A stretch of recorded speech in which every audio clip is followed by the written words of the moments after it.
Jason Gifford, who is the design director of the Americas and an awesome guy, and has been a huge supporter of Design Museum Boston and everything that we're doing. So we're very happy to have him. Ladies and gentlemen, Jason Gifford. Thank you, everybody. Thank you, Derek and Sam, for setting up the show and this talk. I don't often get an audience that's not a bunch of corporate people, so this is exciting for me. I work at Samsonite, as I said. It's a great job. It's one of the best places to work in Massachusetts. It's very creative, and my mother always asked me, it's a fabric box, like what's there to design, right? So sometimes the fabric box is made out of plastic, so that's fun. Sometimes it's made out of fabric, and the handle and wheels add a technological component that keep it very interesting. And then, of course, we do smaller bags too. So the cut and sew medium is very plastic and fun to play with. We have a great shop full of people that sort of teach us how to make bags and help us make them. So every day is interesting, and it's a wonderful place to work. But sometimes, because your job's so fun, you feel like the funny little clown that people squeeze when they want magic to come out and new ideas to happen, basically, because we focus on innovation all the time. Everything we do, we try and put at least one little innovation in there. And so since we're doing it all the time, it can get a little exhausting, right? So at some point, all of us, whether you work in a creative job or not, you hit a certain plateau, right? You've only got so much in there, and you've got to replenish. So the best way to then get out of that plateau and move on is to travel, right? You got to get out of context. You got to get out of your daily hell, right? You got to travel, transform your brain a little bit, and then transcend your situation. So everybody, designer or no, I know it's hard. Sometimes you think you don't have the money, you don't have the time, you don't have whatever, but you can do it. You just have to book it. You just got to pick a destination in your brain and take off, basically. If you're a student or you're unemployed, you don't need money necessarily. I recommend this book to anybody who is not already locked up in a job or feels like taking off from one. It's called Work Your Way Around the World. Basically, it's an instruction manual that teaches you how to show up in some foreign country, navigate the permits or whatever you might have to get past in order to get a job. And it actually gives you a listing like the phone book of go to this place and they will hire you if you're American, or they'll hire you if you're English, or so on and so forth. When I was 24, 25, a friend and I took this book. We showed up in England. We only got a couple of $100 together. We got a backpack and, went to a hostel, basically. And then from there, we went all through Europe. We got jobs everywhere we went. We worked in a bar in Ireland, of all things. We worked in a boatyard in Greece, sanding and painting boats. We went off to, we went all the way to Turkey and then back to Spain, and then we flew to India. We didn't really get a job there so much. There's a lot of people there, so, jobs aren't that easy to come by, but we did get some free place to stay on a college campus. I was a guest critic for the students, and my friend who was in photography, he shot their portfolios. In exchange, they gave us a free place to stay. We got to eat with the teachers, and oddly during the day, we ended up hooking up with somebody who got us onto a Bollywood movie set. And so our job there was just to entertain the actors during lunch and keep them busy, because otherwise they ask for rewrites and all these other things. So we got the food service and all that stuff, and a really interesting experience. Then from there we couldn't figure out to go Asia, go Australia, but through some clever networking we ended up on a sheep farm in Australia in the outback. So that was weird. And I wasn't even there for the really weird part when they do anyway. But then my sister eloped in Vegas, so I had to come back. So I came back after a year's worth of travel, basically, and going around the world. And it's a scary prospect, but if you just get over there and you keep moving, then sooner or later home is in front of you and not behind you. So You can do it, everybody can do it, and this book will help. So, you know, what everybody needs to do at some point is just go play Marco Polo, right? You want to go out and bring back the spaghetti, you know, because your company wants you to do it. They want you to go somewhere and bring back some new ideas. You know, even in your personal life, you want to go out, you want to sort of think differently, basically. So, you know, we encourage everybody to do that. So you book your trip, you get all your, I mean, you know, we'll do a dry run. Let's do a dry run, right? You get all your crap together, you try to figure out how to organize it, and you use some Samsonite packing cubes to get very organized. Little shameless plug. You know, you jam it on your suitcase. This is where we come in, right? So we, you know, this is how we help you do what you want to do. We create these products like this bag, where, you know, one of the innovations we kind of, you know, incorporated is it's a bag. You put twice as much stuff as you think you could possibly fit in the bag. You zip it up and then you crush it. You know, squeeze all the air out. You know, no vacuum valve or any of that stuff, and you can actually get as much as you can get in a big case into a little case, and it still fits in the overhead. So, also stupid little detail, well, not stupid, but little details that we engineer in. You know, this little plane we chop off the top of the case that makes it fit in the overhead up against the fuselage, so you can actually get a bigger bag into the fuselage. You know, so these are the little challenges that I get presented with throughout the day. But the biggest challenge is this thing. So this is what we like to call the most aggressive environment on Earth. You know, it's basically like a series of guillotines trying to destroy your creation at every given turn, basically. So, you know, checked luggage is you know, a specialty of ours, and one of the things that Samsonite is responsible for sort of bringing to the U.S. is this concept of the four-wheeled, we call them spinners, four-wheeled luggage, right? So, take a little history moment here. Back in 1978, our internal design department did a little exploration about ways that you can handle your bag and so on. And at the time, everybody was doing this. Everybody was carrying it in their hand. Because, you know, but we studied, looked at, you know, different concepts we could get into, but going from this to this was maybe too big of a leap at the time. And so, you know, maybe one of these was a little earlier. I think we ended up here, but then soon the industry also ended up here, and everybody was focused kind of on this, which is the two-wheel upright that just about everybody has. Like I said, 1978, Star Wars came out. We were probably a little distracted. So, you know, we didn't integrate the new crazy idea. You know, or maybe it was that stat that was in there. But we had it on the brain, and the years passed. So, you know, the 80s, everybody's using the two wheels. The 90s, everybody, you know, the big sort of thing in our universe was global sourcing. Everybody's starting to do global sourcing. More of our people are going over to Asia, trying to, you know, figure out where to manufacture in what country and so on. And they show up. At one point, you notice that all the Japanese guys are carrying around these things. You know, and I'm not implying that they somehow got the idea from us. I'm saying, you know, everybody kind of comes with the same idea eventually, especially something that fundamental. But, you know, so it's happening. Like, the world has caught up with whatever we had been thinking at the time. So still, there's a funny little, I mean, it's, I don't know, 90, grunge is in, it's 90s, whatever. And like somehow going like this still doesn't really work for us. You know, we're a little concerned the American public doesn't necessarily want, we know in Asia, yeah, that's cool, you know, and then, you know, then it starts to creep into Europe. We're like, yeah, those guys are a little more in touch with themselves, and, you know, they're not afraid to, you know, what people think of them when they do this, maybe. But we don't know if the American public is ready. But, you know, finally, you know, we get over it. You know, it took us a while, but we got over it. So, and nobody in the U.S. had been doing it. So a situation where we've gone out, you know, we've gotten the idea from somewhere, and we've brought it back. This has now been like the most successful sort of recent story we've had. You know, we've now got like 20% market share, and most of it is because of this recent innovation that we basically brought back from going away. But enough about us, let's talk about you. So, you all need to do this. You all need to get on a plane, go somewhere, find something, and bring it back.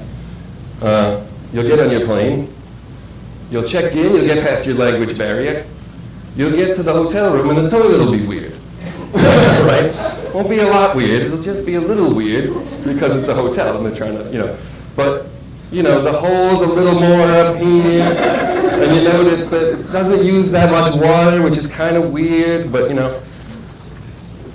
you got to get over it, right? Because you just got to your hotel room. Sometimes you get there and it's something like this, and you got like a split action happening. This is to that one and that's to that one, and you're like, But like this is the first moment where anybody going on any trip doing anything is sooner or later going to end up here. So this is the first moment where absolutely everybody starts to connect with whatever the culture is wherever you are.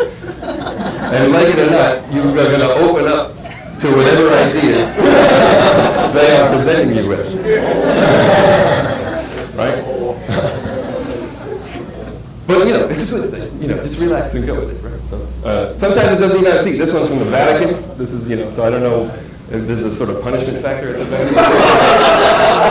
So you get there, you ride an animal. It's always good to ride an animal because you can't really do that around here. And you look at some fancy statues, which is cool, and so on. But then at some point, you got to start doing something else, right? You can't, you don't want to just be a tourist. So maybe you go, you buy some local vegetables that you can't get at home, and you eat them, which is, a lot of people, especially the U.S., a lot of people who are uptight, they don't want to eat the funky local stuff. They don't know what's on that stuff, or whatever. But, that's like step one is, get out of the hotel, get off of the shore, go in, find out what's really going on, and eat some of it, basically.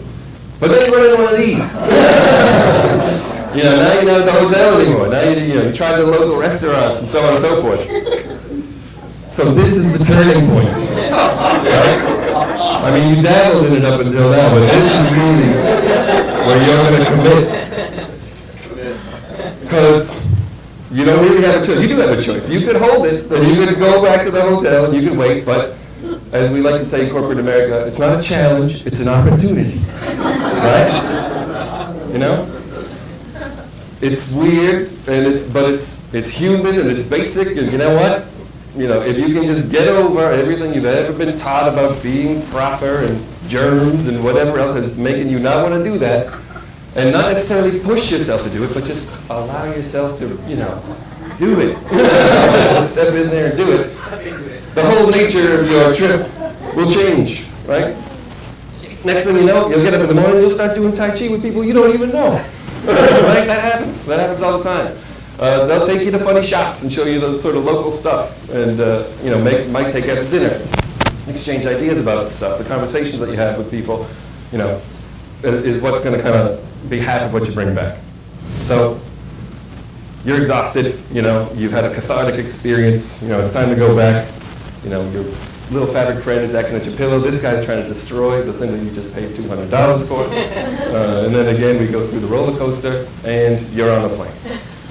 Okay, you're on your way home. Fine. You're thinking, okay, what am I doing? What am I bringing home? I got, hopefully you got a sketchbook. You've written it down or something like that. You get home, I gotta change something now that I'm back. I'm gonna make that toilet work, right? Maybe it's a great idea. Maybe all I needed was a saddle. Maybe all I needed was to be stainless steel so it didn't look so gross or whatever. And, use less water like the other one, European toilet. But really, you're just trying to, bring back some new energy to your organization, to your life, to your brain, and get out of the rut, basically. So I'll be working on trying to solve the lost luggage problem while you're doing that. So that's all. Thank you very much. Don't want to keep you too long. Eat your breakfast.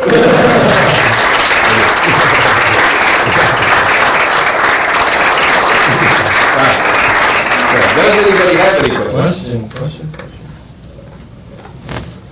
Hi. What is the biggest challenge that you're facing now that, with the charges for luggage, and it seems more and more people are carrying their luggage on the plane? Like, what are you doing to help that experience?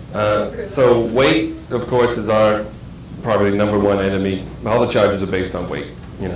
Some is size, but mostly weight.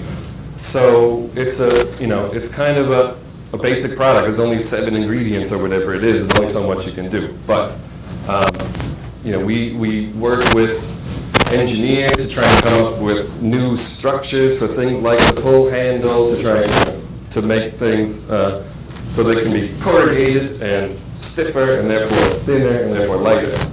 We also work with materials, try and get textiles that are higher tenacity, still have abrasion resistance, but look kind of delicate. I mean, a lot of it, what we're battling is perception because, 5, 10 years ago, everybody got the idea that heavier is better, like heavier is stronger.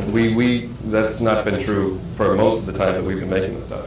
But for example, this is, my European counterparts designed this, but taking some of the structure out of the bag, the frames and the things like that, and making it part of the actual shape of the bag itself helps get rid of some of the weight. And using some textiles that aren't these big burly things, but they're smooth, but they're nice and they're tough, and gives that sort of doubling up component functionality so that you can get rid of the top carrying handle, make it part of the bezel, which I don't know if these words mean anything to you, but anyway. So this don't have the grooves, but this bag, I don't know, it weighs maybe like 5 pounds, 6 pounds. They used to weigh 12 if you're like a really heavy business case, but 10 anyway on average. So we're trying to cut the weight in half so that at least whatever you are carrying, it's your stuff, it's not our stuff. That's probably the biggest challenge. It's almost like an exoskeleton. Yes, exactly. It's like a carapace. Yeah, exactly. And so it's a little spacey, like something, a lot of these, we're always also challenged, I'd say the other half is sort of with consumer perception. We can make sort of these incredible things all day, but getting them to a shape and a form that everybody doesn't think is too alien, or whatever, specifically with our market especially. Like I say, people around the world are open to a lot of interesting new ideas, but we tend to like the sturdy stuff and the regular stuff, here in America. So, what else?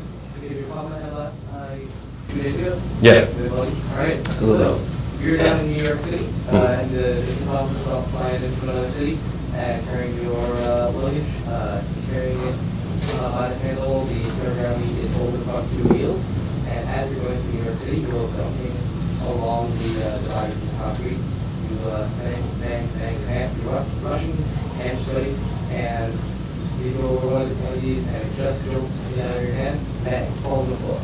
You go, grab it up, keep going, keep tapping, And is it on 2 wheels or 4 wheels? It doesn't matter. The center of gravity is in front of the. Okay.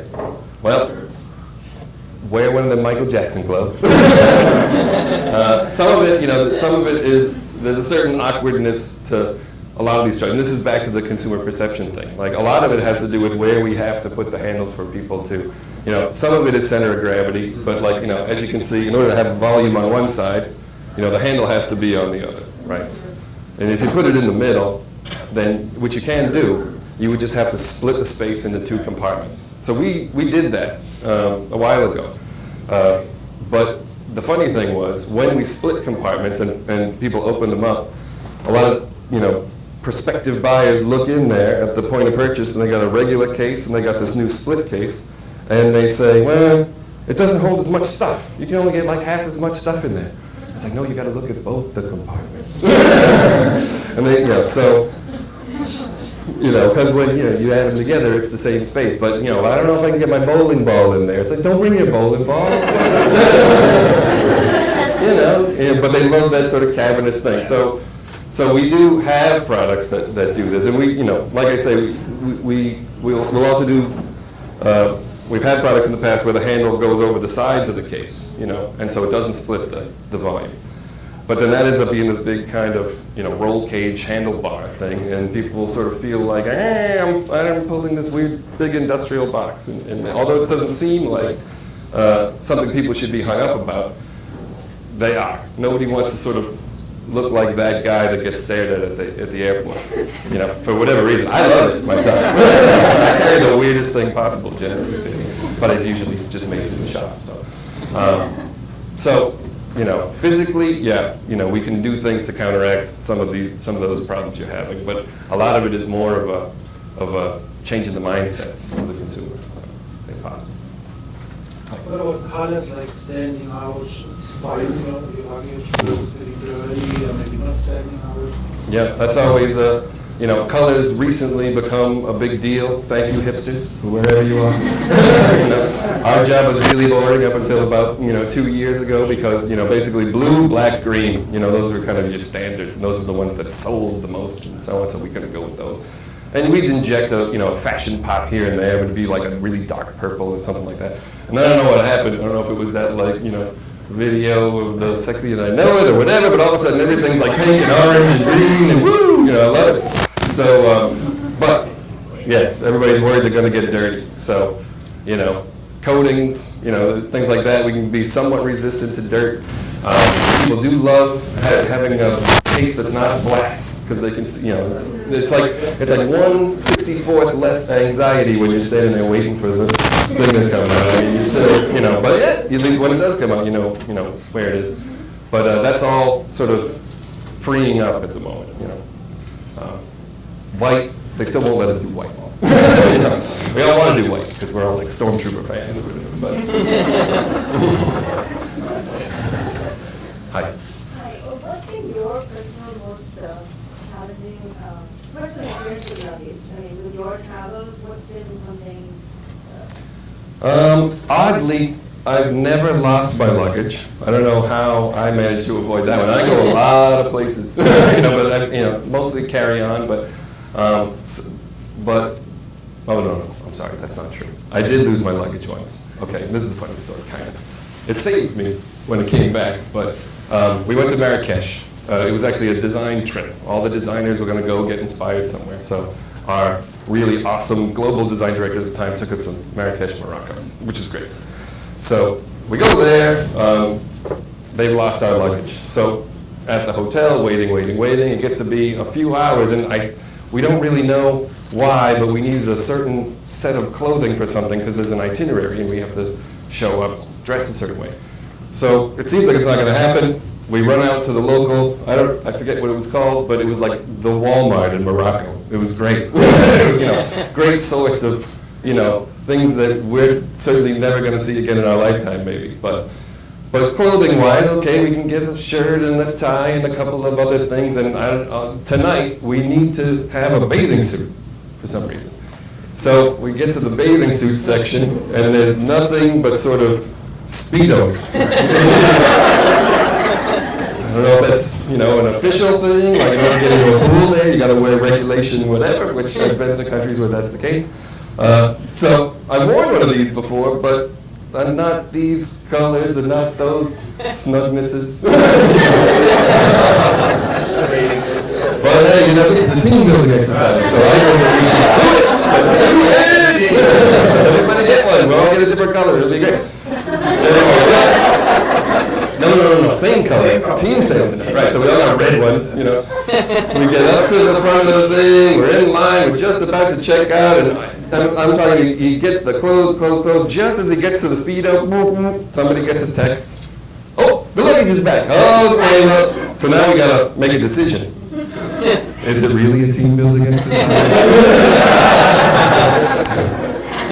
Everybody decided no. I don't know, it's not. So that's safe. But yeah, pretty much other than that, I haven't had too many. I'm in a luxurious position where I get to basically travel with whatever I want. So I don't usually have a lot of problems because I only use Samsung.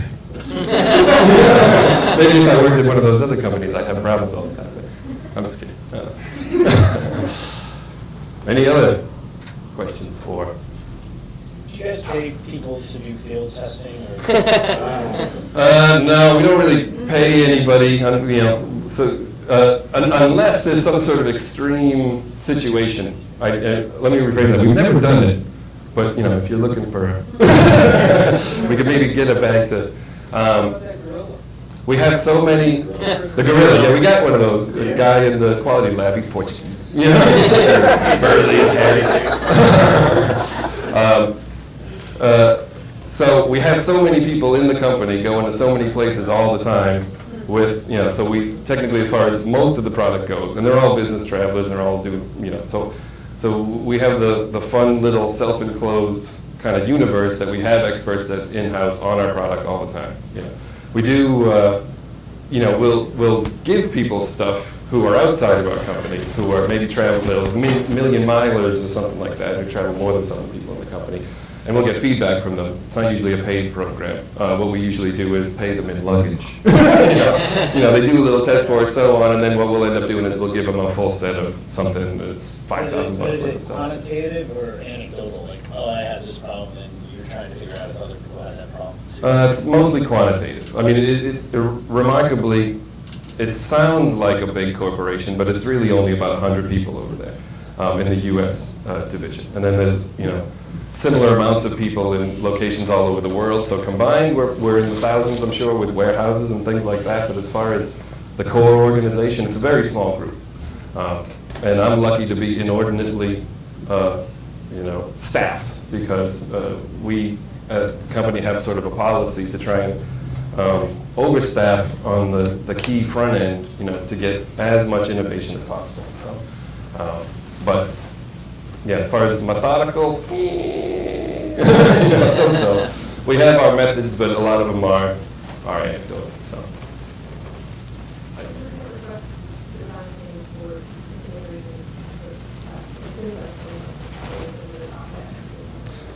Yeah, we get them all the time, and sometimes we, sort of accommodate them on regular basis. Actually, another project that we worked with Derek and Sam on is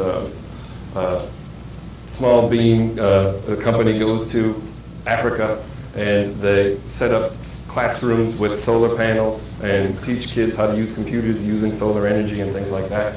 That's probably the weirdest request we've ever had. So we made a couple of pieces. One was to carry the laptops that go to the class and also bring them onto the airlines and so on. The other one was to carry the other pieces of equipment and fund the S-Car Go system. Yeah, sure. And basically it's a revenue generating system for the program. Yeah, you got it. Right, I'm good, yeah. There's an exhibition about that coming soon. Right. So great program, that's, and that we, just participate in. It's not a business program for us. But otherwise, we get people coming in all the time. They want to travel with a fold-up bike, and it's a specific size, and could you guys make a case for it? Sometimes we can actually figure out how to use just existing products to do that. Occasionally, it's a special thing, like some employees, they participate in these Ironman competitions. They want to travel with their bike. So we made a few of those just for fun. But yeah, and those are great projects for us because it makes us do things we don't normally do. And then somehow we hope that something falls out that, oh, that's useful over here. Like, we hope that that program will kind of yield lots of information about traveling in really rough terrain and crazy conditions, and they can feed us back changes to the product and stuff like that. And we can help them enhance their program, and they can help us enhance our programs. You can learn more about that on our website. Right. Check it out. There's some videos, some great photos and stuff. All right. Yeah. One more. What brought you into the luggage industry? Because I mean, your love of travel is compatible with that, but Right. what made you go into it? Mostly because I wanted to live in Providence, and that was like the best job around there. To be completely honest with you. It actually, technically, when I got out of school, I did, and I opened up the phone book and randomly just started calling places and got a job. I don't know if it's going to be that easy for all you guys, student-wise or whatever, but it technically ended up, and I heard it more than once, sometimes responding to ads and requests for people to hire you is not necessarily the best route. Sometimes it's, you want to come in the back door, quote unquote. So I literally just took a phone book, I sent a resume to every design firm and whatever else in the phone book. And it just so happened that I pinged somebody right as they were about to or had just put a job offering out. So I guess I kind of was responding to the job offering, but not on purpose. And, just as a little piece of advice to everybody, the resume is good and so on and so forth, but it's the cover letter that really gets them, right? So my last little line was, I have the patience of an Eskimo, and they loved that. I think that's what got me the job. But let me just 2 more seconds, I'll get you. So great. Got the job, worked there for a couple of years. Design consultancies are very intense experiences. It's like 60, 70-hour weeks because they got clients and they got to please those clients in short amounts of time and so on. So it kind of like ground me out a little bit. And I'm from Dorchester, Mass. Over here. Like I'd never really been a lot of places before I went to college. And when I went to college, I met a lot of people who went a lot of places. So I'm a little jealous. So I get out of, I've been working a couple of years. And you know what? My next job, I'm going to get locked up, and I'm going to be doing that for the rest of my life. So I'm just going to take the year and just do this thing with the book. And, that was, the travel kind of was applicable to how I ended up there. But when I got back, really, it was the molding experience from the first job that got me the job. American Tourister is where I went. Essentially, I bought American Tourister, all big one, happy family now. And actually in the beginning, because it was just molding, all I really cared about was the plastic parts. You go to school and a lot of the industrial design education tends to occasionally focus on just plastic parts. So, when they started asking me to design bags, you look at the drawings, I'm like, I don't know how to do that. I don't know what that line is, what this line is, and so on, because it's a completely different style of drawing. But, working with the people there, picked it up piece by piece, and then started to love the medium. So. Yeah. Now I'll work there for the rest of my life. Nice. Because I got a mortgage. Oh, yeah, sorry, you were first. Just what your educational background was. Yeah, industrial design degree. Undergrad, didn't do a graduate degree, but I actually didn't even really do that. Technically, it's a BFA, not a BID or any of that stuff. Not that I'm discouraging that type of thing. It's cheaper. Right, exactly. Yeah. What's a dream destination? Dream destination. Let me see. Is it on your tag? Did you write it down? Oh, I missed the tagging process. I was getting very early. So, I definitely want to go to Egypt. I've never been there, and Israel. Patagonia was on there mainly because we were going to have a corporate meeting there, and it got canceled because nobody wanted a room together because they thought that was a little hand. I'm like, come on, guys. This is what I'm talking about. Use the toilet. It's okay. Room together. It's okay.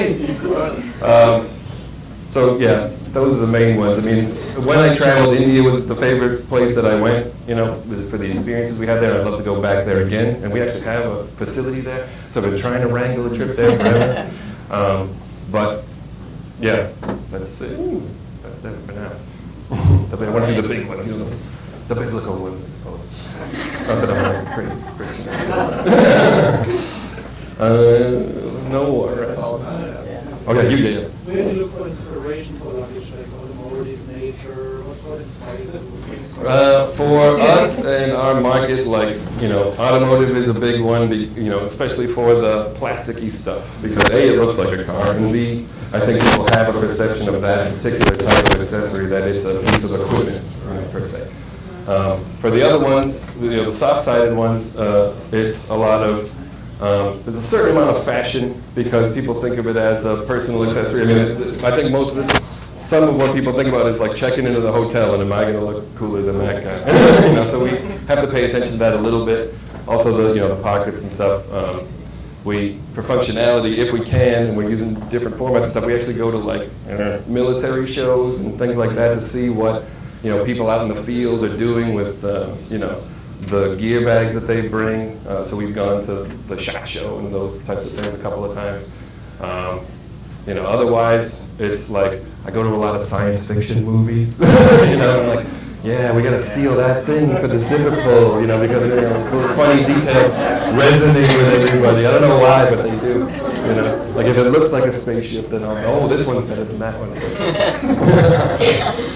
Okay.